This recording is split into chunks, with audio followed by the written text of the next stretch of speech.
ফাদখুলি ফি ইবাদি ওয়াদখুলি জান্নাতি। 22 বছর আল্লাহ রাব্বুল আলামিন তাকে জান্নাতি হিসেবে কবুল করুন, আমিন। আমি চাই আমার তালুজি সবসময় ওনার নাতিদেরকে বেশি ভালোবাসতেন। প্রায় 20 বছরেরও বেশি এই মসজিদের খাদেম ছিলেন, মুয়াজ্জিনের দায়িত্ব ছিলেন।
বলা হয়েছে সেই টাইমে বরাবর 2টা বাজে জানাজার নামাজ অনুষ্ঠিত হবে।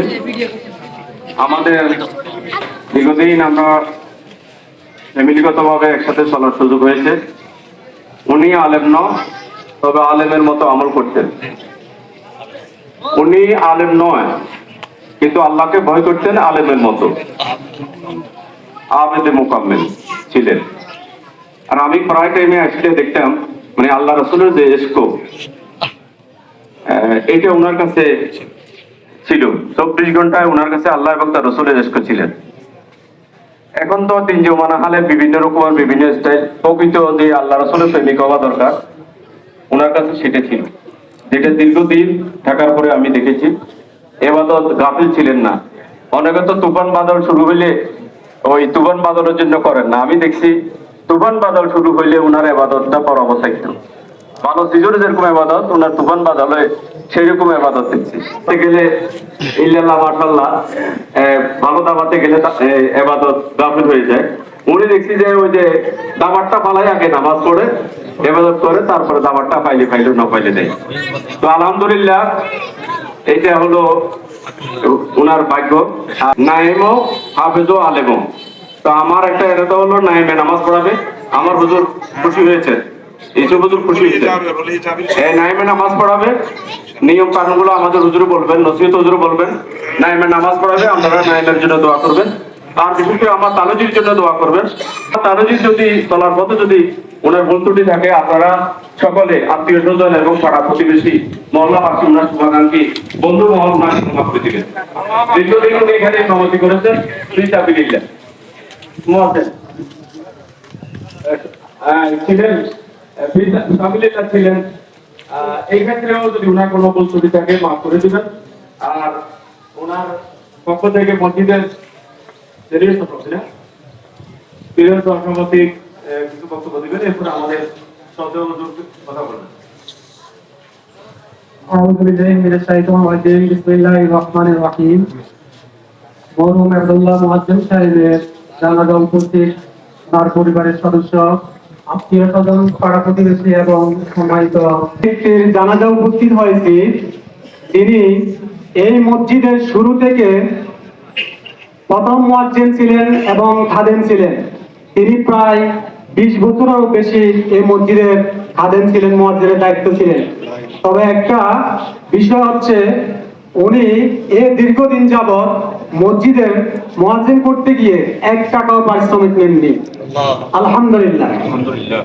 বরং তিনি তার পরিবার থেকে সর্বোচ্চ দান অনুদান দেওয়ার জন্য চেষ্টা করছেন।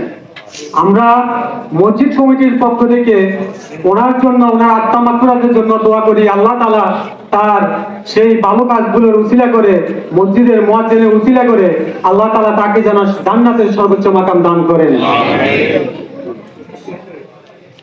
এখন আমাদের আমাদের ইমাম সাহেব হুজুর, খতিব সাহেব হুজুর, ইনশাআল্লাহ তাআলা দীর্ঘদিন উনি আমাদের সাতিয়া মাদ্রাসার দায়িত্বে ছিলেন, এখনো আছেন, এবং এই মসজিদেরও দীর্ঘদিন যাচ্ছে। যে আমি পারিবারিক কোনো অনুষ্ঠানে হুজুর সাথে দেখা হয়, হুজুর এখন কিছু বক্তব্য দিন। আসসালামু আলাইকুম ওয়া রাহমাতুল্লাহ। সম্মানিত মেহমানবৃন্দ, মুসল্লিয়ানে কেরাম, এলাকাবাসী, বিশেষ করে এই সমাজের যারা এখন রয়েছেন, গত শুক্রবারেও আমরা ওনাকে মাফ করে দিয়েছি, কি বলেন ঠিক না? তো যেহেতু দীর্ঘ অনেক বছর তিনি মসজিদের দায়িত্বে ছিলেন, সবাই আপনারা ওনার কাছে দান অনুদান দিয়েছেন মসজিদের জন্য। ভুল ক্রমে যদি কোনো মসজিদের কোনো টাকা তার অজান্তে বা তার জানতে খরচ হয়ে থাকে, আপনারা সবাই আল্লাহর ওয়াস্তে তাকে মাফ করে দিবেন। আল্লাহ রাব্বুল আলামিন তাকে জান্নাতি হিসেবে কবুল করুন, আমিন। ওয়া মা তাওফীকি ইল্লা বিল্লাহ। ওনার ছেলে আপনাদের প্রত্যেকের কাছে মাপ চেয়ে নেবেন।